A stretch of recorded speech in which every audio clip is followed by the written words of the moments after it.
সুনামগঞ্জের খবরে আমরা এসেছি।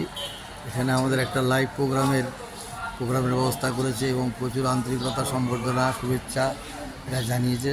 সারা বাংলাদেশের সুনামগঞ্জ পত্রিকার প্রত্যেক দিনের 16 লাখ লোক এই অনুষ্ঠানটি দেখেন।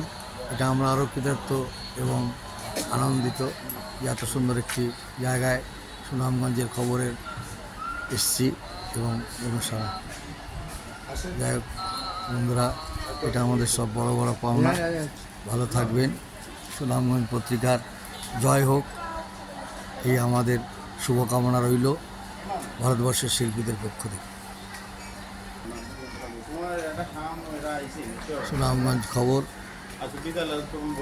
আজকে আমাদের যে প্রোগ্রামের ব্যবস্থা করে দিয়েছেন, সম্মানের ব্যবস্থা করে দিয়েছেন, আমরা ভারতবর্ষের শিল্পীদের পক্ষ থেকে আন্তরিকভাবে ধন্যবাদ।